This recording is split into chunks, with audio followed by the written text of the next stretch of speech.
Good morning, everyone. Happy Friday, day 2 of the Remote Ready webinar series. Thank you so much for the people that attended yesterday. Thank you so much for the kind feedback that we've been receiving. Thank you so much for the questions that you've been sending. So we'll get to those questions if we haven't responded yet very soon. But yeah, we really enjoyed it yesterday, and we're very happy to do this a second time today. I said yesterday, we're doing this to bring the community together. We're doing this to help as many people and organizations as possible. This is why we're doing it. So thank you so much for spending these 30 minutes every morning with us. And hopefully you'll enjoy today. You're going to talk about some of the logistics, Martin, and what we're doing today and what we're doing next week.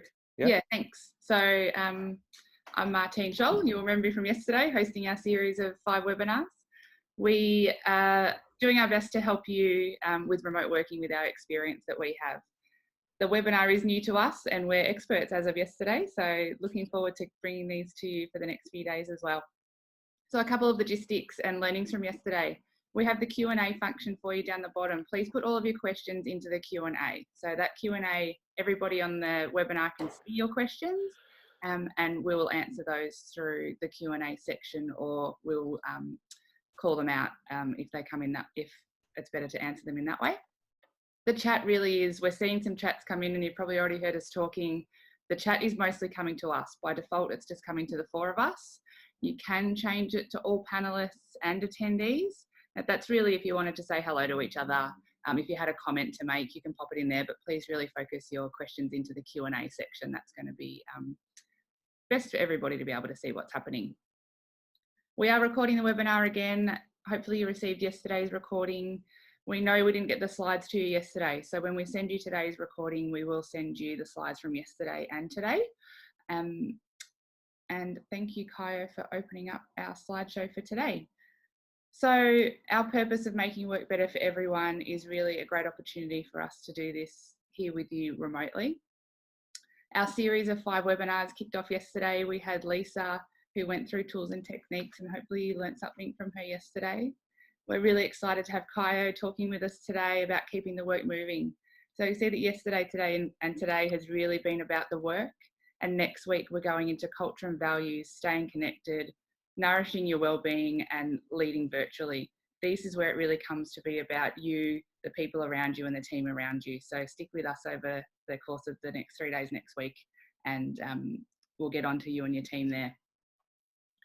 But let's get kicked into it, Caio. This is your time. Really excited to have you kick us off. Let's do this, guys. Good morning, everybody, and welcome to the second episode of our series of webinars on Remote Ready. And today's topic is keep work moving. And to talk a little bit about that, I decided to start with a little story, which might be your story as well. So this is a story about a people and culture team. And as you can see here in this picture, this people and culture team is quite big, and they're co-located, same office, having a good chat around the work over there. And one good thing that this team has is that they're good on tapping on each other's shoulder when they need to have a conversation. And they also had a specific room where they wanted to, when they wanted to jump in and have a conversation, they could do that. But then suddenly on Sunday, they got an email saying, yeah, on Monday, you're going to have to jump in the office, get your stuff, and work from home from Monday. And then the leaders and all the team members started to think, well, what are we going to do now? Like, we have a lot of work to do. We won't be able to see each other.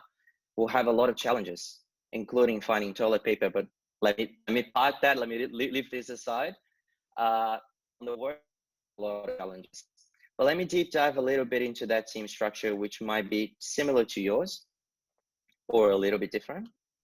So this team's got a head of people and culture, 4 different areas: learning and development, business partnering, recruitment, and remuneration and benefits. And as you can imagine, a lot of initiatives are across all those areas. Some initiatives are specific from root, like business as usual, and there are some projects going on. So all of these teams are, so what are we doing now? And when it comes to their challenges, this is something that might be on their heads. So for the project teams, how are we going to ensure that this is running smoothly and that we're going to, for the recruitment people, got people to recruit, and by the way, they have to reach out to them and reschedule all these things to be done remote from now on. How are we going to get that done? How are we going to keep the people moving in the pipeline, and how to keep the business as usual going? And for people that are now not having each other to look in the face anymore, make sure that these people are being kept accountable for their work. This is probably what they're thinking. How am I ensuring people keep accountable for their work? I don't see them anymore. It's very hard to remote. And as leaders and as teams as well, we want to know what's not working well for us, what's getting in our way. So without the records of people face to face, how are we going to ensure that we're finding out what's holding us back and that we're getting it out of the way? And us from the Agile 11, we have 3 different steps to help you overcome challenges, answering those questions, and keep the work moving. About work, setting the right operating rhythm at the right level, and continuously improving. And this is exactly the whole webinar today. So let's deep dive into topic number 1, which is about visualization. Why is visualization important? Well, you're seeing me and I'm communicating to you. So 80% of my communication to you is what you're seeing. So my face, my hands, and that visual part, when you don't have a way to visualize those laws. Transparency and visualization is very important because that communicates that 80% that you need. It also will help you to drive accountability because as you can see on the right hand side, there are some people assigned to cards. So when you assign yourself to a card, you keep yourself accountable for work, and you also have your peers keep yourselves accountable for the work. So it's that good peer pressure. And we also know what to do and when. So if something is not in progress, I mean, it's not the right time to do it. And if we're planning to do something on the next fortnight, for example, it's probably going to be the right time to do it. We'll also be able to know what's more important than something else. So we can use priorities. We can stack rank things. We can put things on top that are higher priority than the things that are on the bottom. And we can also work together to get these things done. And this needs to happen naturally within your team. So if you see multiple people working on a specific card, you might expect that they're reaching out to each other, collaborating to get something done at the end. And not just for internally from the team, but also externally. You might have a lot of stakeholders that are requesting things for your team. And if you don't want to clutter your mailbox with a lot of emails asking, where's my request? Is it getting done or not? Visualization is also important to them. It can be shared outside the team and can help the team to manage the amount of information that's coming in as well. But how can we make it happen? How can we do that? This is what you're asking.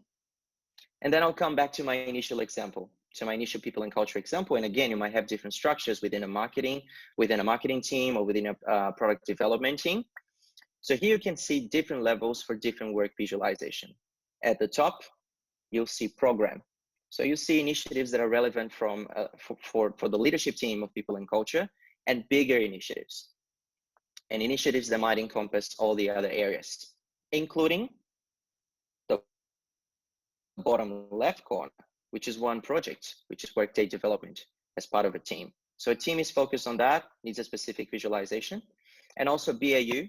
And as an example here, the recruitment also needs a different type of visualization. All can be visualized as part of the program. But I'm just talking. Let me show you how we can actually see that happening in real life whenever you're remote. So I'm just jumping out of the presentation here for a moment, and I'm jumping into Trello. I'm not going to deep dive into Trello as a tool because, as we said, Lisa did that brilliantly yesterday. And if you missed that, just make sure you check your email, click on the link, and just watch the webinar. But having a look here at the program level, so initiatives for all people and culture. How do we suggest you to map these? You can see here on the left-hand side, some strategic drivers. So recruitment, business partnering, learning and development, and remuneration and benefits. And yes, they're exactly the same ones as you see here on the team structure. This is a way of creating the initiatives to start with. And then you can map out all the work for all of these or for all these buckets of work, and assign to very simple workflow steps to get the right conversation going. And as examples here that we've been using with clients, not started, locked, moving slowly, moving nicely, and done are good steps to bring the right conversation happening, which is what we're going to talk about in a second when we talk about operating rhythm. I just want to bring your attention here to the workday development, because as I said before, this is a specific project, so that needs a specific visualization. So within one of these cards, you might have a different board, which visualizes tasks in a more granular way. So coming here, we're going from program into project, and this is how you can visualize a project or workday development in our case. And you can see here that the visualization is a bit different, and you can see the power of the tool enabling us to create different types of visualization for different granularities of work. On the left-hand side, you're going to see areas of project. So technology, change, and process. This is a tool implementation that has all these different areas within one same project. And what we recommend teams to map is to map their work for the next 90 days. So 90-day deliverables. This has been working well for us and our clients. The organization might have different planning cycles, so you might be working in quarters. That means we're getting to the end of March, we're finishing one quarter, or sometimes you have slightly bigger or slightly smaller cycles. It will have to suit you.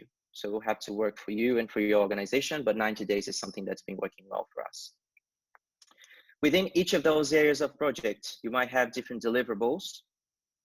And within each of those deliverables, you can see that on the right-hand side, we have a very granular level of tasks. And you can have people attached to these cards as owners of these cards, which brings back the accountability factor in. And as you can expect, the movement here on these cards is going to be very quick because it's tasks, so the granularity is very, very, very small. So you have granular items, they're going to be moving very quickly. And this is how you can set up visualization for a project if your team is working with projects. And at the same time, you might be working with business as usual as well. So you might have recruitment going on, and there is specific visualization for recruitment. And this is how, again, Trello can be very flexible and help us set up a visualization for recruitment. So here you can see all the names and all the process that the recruitment team uses to filter people and to select the best talent to bring in. Well, I can imagine that most of these people are being rescheduled now to be going remote, so remote interviews. And this has to keep going as well. So as one example here, I've interviewed initially Michaela, and I think she's good to go for the second interview. And this is how you make the work move, which is what we want within BAU as well. So you move it from one column to the other. And then it enables you to have the right conversations work. We need to ensure that we are having these conversations. And again, at the right level, with the right cadence, with the right people. So yes, you will need different conversations for different levels. So for program, our suggestion is, as the work is slightly bigger within program, because you're talking about initiatives and they won't be moving very quickly, meeting daily might be too much for you. So maybe meeting weekly and checking the progress and checking the blockers. If you need to support your team on getting something done, might be a good thing for you to do. And also planning every 90 days, so checking initiatives that are getting done and what's the next thing, what's the next thing in your roadmap, or what's the next thing in your pipeline, might be a good thing for you to bring work in, might be a good time as well for you to bring work in. As projects and business as usual are more granular, that means you're going to have to meet more frequently with your team. And it's not the same team that's meeting at the program level. So if you remember, we had here the leadership team. So you might have less people meeting at the program level. And as part of those project and BAU teams as well, you might have some people from these teams attending the program stand-up or the program meetings. But at a project level, you should be meeting daily because work is moving very quickly, and also in the BAU. But the difference between project and BAU is that the pace of those is a little bit different. BAU is more reactive than the projects. So you might be needing to plan more frequently for BAU than what you plan for the project teams. So think about that as well when you want to define your cadence for planning, and agree that with your teams, and agree who are people to be meeting at the right levels. Do you do that already with your teams, guys? Just send your questions if you do that differently. If you want to check out if it's a good thing to do, we might answer your questions as we go. but I'm moving along here with some tips to do that a little bit better.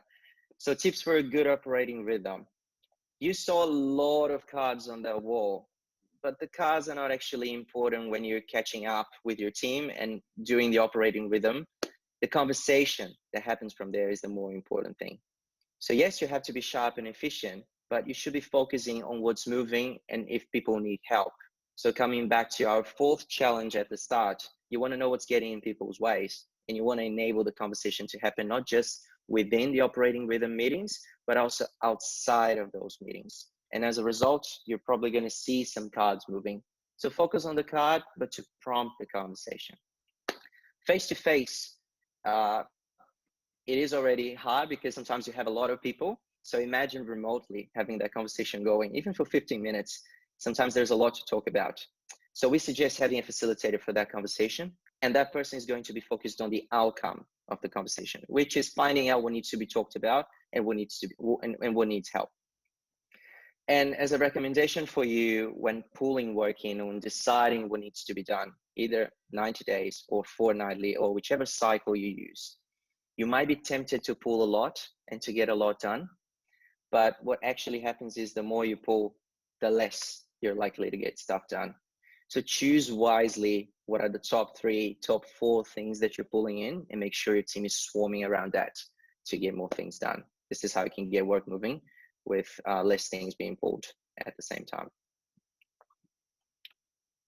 And then I'm going to flick to Eduardo, because meeting as part of a planning or meeting as part of a daily stand-up is just one type of meeting that we might have. And sometimes we need different types of meetings to serve different purposes. So Eduardo. Thanks, Caio. This is a very simple tool, or a great tool that actually Richard Hammer, our senior advisors, came up. You know, sometimes organizations, they don't, I don't think they stop and think about what type of meetings they're having. So this is both for the virtual and for the physical wall, but more important now in the virtual wall. So before you set up a meeting, think about, is it a tactical meeting or is it a strategic meeting? Is it one that needs planning involved, or is one about only communicating and exploring? And then decide what type of meeting you're going to have. You might only need like a 15 minutes meeting if it's just about tactical and planning and reviewing, which is like your normal stand-up or your normal sprint planning. Or you might even do the, you know, through Slack, as Lisa explained yesterday, the more tactical about communicating, you know, the daily stand-ups and the daily wrap-ups. You may use Slack. So this is a very simple tool. We'll share the slides later so you can have it. Think about what type of meeting you are having with your teams, because not always need to be 1 hour meeting for everything. So it could be 15 minutes, could even be done, you know, through a tool like Slack, or you might need more time depending what you're trying to achieve. Absolutely. So the third recommendation from us, or the third step to keep work moving, is continuously improving what you do whenever you can. Because work will never stop, right? And one thing that organizations rarely do or don't do that often is set some time aside to find better ways of working.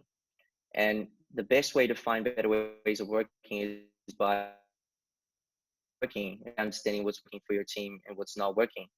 Some of you might know the Deming cycle there on the right-hand side, when we have to plan, do, check, and act. So the implementation of those changes by understanding what's working and not working is important for your team to keep the work moving quicker and quicker, and to keep your team connected, especially during these times that we're implementing new ways of working by working remotely. Continuously improvement is going to be very important for you to find if it's the right thing for your team and if it's getting to the right results and the right outcomes that you want. And to do that, we can offer you 2 different tools. They are the retrospectives and the improvement katas. So let's talk about the retrospectives first. So retrospectives, it's a team sport. That means everyone from the team gets together after a period of time to reflect on what happened. And as a suggestion here, the past 2 to 3 weeks, but you might want to have that more frequently now as more changes are coming up and you might need to adapt a little bit more quicker. To understand what's working for you, it can be related to remote ways of working, or it can be related to something else. You can put specific topics if you want, but understand what's working, what needs improvement, what's not working quite well, and also agreeing on some stuff to do to improve that. And if you remember the rule of pulling a lot of stuff and not getting something done, that applies here as well. So pull just 2 or 3 key improvements and make them make them a reality on your next cycle. So if you're working fortnightly, make sure you implement that on the next fortnight. And also you need to make it a habit. That means if you're working fortnightly, just set some time aside every fortnight to discuss how things are going. Just put it in the calendars. Make sure you use the right tools, just like Lisa showed yesterday. Use Zoom as we're using here to see each other and to have the right conversations. And you can use, just like what we see over here on the right-hand side, you can use Miro to collect all this information. So here I jumped into Miro, so you can see, you can create that frame around remote ways of working and that retrospective. And you can have everyone here collaborating at the same time, just like what you have in Trello. So people are gonna list their post-it notes here. So you're gonna have an opportunity to discuss what's working well, what's not working well. And if you look here at the actions, you can zoom in, you can even assign owners to the actions here. So my team's gonna schedule for us a daily virtual coffee to keep us connected. And we've been sharing a lot of stuff on the general channel, and people thought that it was cluttering the amount of relevant information that we needed. So I'm setting up some a channel for some random thoughts on toilet paper or something else. I don't know yet. Yeah, so these are some things that might help your team and to keep you improving as part of retrospectives. And the second tool that we want to present to you is the improvement kata. So improvement kata, well, kata first, comes from the Japanese word kata itself. It's done a lot in karate. It's pattern. So it's patterns that you practice very frequently, and it also means direction. So whenever you're improving something, the improvement kata gives you direction, and it gives you the first steps for you to get there. As you can see here on planning, 3 steps you have to do. First one, understand what's your ideal condition, or what's the direction that you want to aim for. Second step, understand what's your current situation and list that. And third one, understand what are the first steps you have to take in order to get to where you want to go to, and then executing that as part of topic number 4. I'm going to give you one example on how Trello can also be helpful on implementing improvement katas.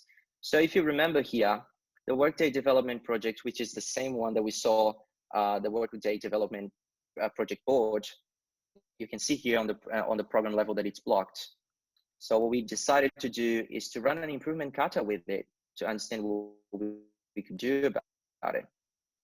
And then again, Trello is giving us good flexibility here to create 3 different columns to represent those 3 different steps. And the actions here on the right-hand side as the next target condition for us is what's going to be implemented as part of our new process, or as part of our first level of improvement. And just like in karate, you don't get from white belt to black belt in one go. There are lots of other belts in between. So these next target conditions are the intermediate belts you need to have before you get to where you ideally want to be.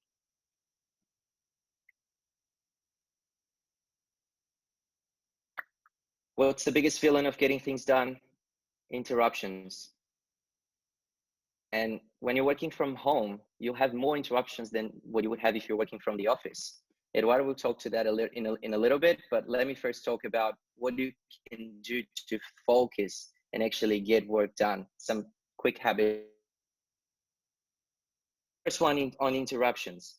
For most of the tools that we use and that you might use, you can set up rules for notifications. So you can just turn off some specific channels. You can turn it off for a little while, just like what I'm doing here. I'm away on Slack now because I'm presenting. So do that so you won't get notifications popping on your screen and taking you away from where you want to be. If you're using Mac, you can also enter the do not disturb mode. Just switch it on. You can click it on the top right corner. It's going to switch off all the notifications for you. And also set up your status so people know when to contact you, if you're available, if you're not available. That helps you understand your availability, and that helps you reduce your interruptions as well. As the second tip, work with time slots, because everyone will keep sending you emails within the organization. And if you keep replying to those emails, that's adding to your interruptions. So make sure you set up some time aside. It can be in the morning, after lunch, and before you finish your day, and just answer emails on that. So you're still doing what you have to do, but also replying to your other stakeholders or colleagues in the organization. And if it works for you, you can use the Pomodoro technique, which is on the right-hand side, to plan your work in chunks. So every 30 minutes, you work for 25 and relax a little bit, break a little bit for 5, and then you can go for your red notifications if you want.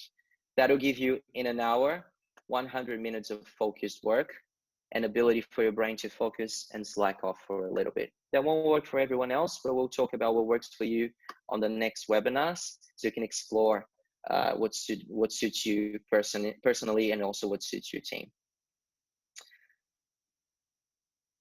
Eduardo, you're keeping things moving at home too, right? Yes, look, we've been talking about that internally, as you probably you're feeling, or in my case, my partner is also working at home. She's also jumping into a lot of Zoom meetings. So just a reminder to keep to maybe use some of these tools at home as well. So you probably need to have a stand up every morning with your partner or the person that lives with you if you're in a shared house, and say, hey, what's important for me? I've got this webinar at 9 o'clock. I need my space, but then I can take the kids, to the park, or I need to go to buy some toilet paper to Coles or Woolies.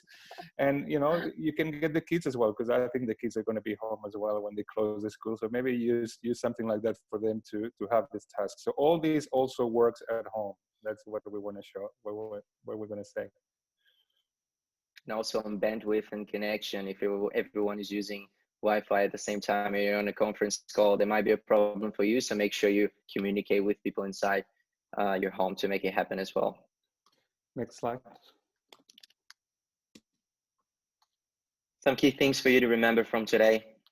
This is everything that we discussed. And one thing that really sits well for me and should sit well for you is to have the right level, the right cadence, and the right visualization, and the right conversations. Set up some time to decide what's right for you, what's right for your team, and yes, you will see work moving. While you read the key things to remember from today's session, can I say, Caio was very nervous about doing this. He was very nervous last night. He was very nervous this morning. And I think he's done an incredible job in presenting today on time, and can I get some claps or something on chat, or shout outs to him, because I think he's done an incredible work today. Thank you very much. And we've got a couple of questions at the end, so let's not forget that. I think we're at the end, Bea and Martin. So if you want to call out those questions. So the first one is from Kerry. As a manager, is there an output of reporting using Trello to show the work done and KPIs, and also backlog or search per quarter? So can we do reporting on the outputs and KPIs per quarter on Trello? Yes, you can export some things natively from Trello if you want, but Trello's got some things that are called power-ups. If you're using the free version, it's got up to 1 power-up per board. So you have to search there, exported a couple of reports and generated a couple of graphs as well. So yes, Trello's got that functionality. And you might want to switch on when you need to extract the report, and then switch it off and turn it to another power-up if you want. So yes, it's got ability for you to do that. We've got another question. Hope that answers your question, Kerry. We've got another question from Naomi. What tips do you have for managing your time when our company is global? Yeah, this is very challenging. You might rely on communication that's not synchronous. That means not everyone is connected at the same time. You might want to find some specific windows where everyone is connected, and maybe use those windows as your face-to-face or virtual face-to-face communication. So if you're running stand-ups, for example, try to find those windows, even though they can be small, but have your team all connected in those windows. And then make sure you over-communicate and use asynchronous collaboration tools, like, for example, sending messages within the Trello cards, or even using Google Drive. In Google Drive, you can collaborate while you're creating documents. That might be a good thing for you to do, and over communicate on Slack. So again, find the common windows. It can be short, and just make the best use you can of that, and over communicate outside of that. And can I just add to that, Caio? I think there is a mindset shift as well to letting go of that belief that work is a location or work needs to happen between 9 to 5. So if you're working in a global team, the mindset is of adding value wherever you are, whenever you're working. You might be working at 9 p.m. because it works for you, while someone else is working at 6 a.m. because they want to exercise, whatever it is. Make sure the work gets done in different time zones. And as Caio said, allocate that time for the team to get together, but let go of that old belief that work is location and work is 9 to 5.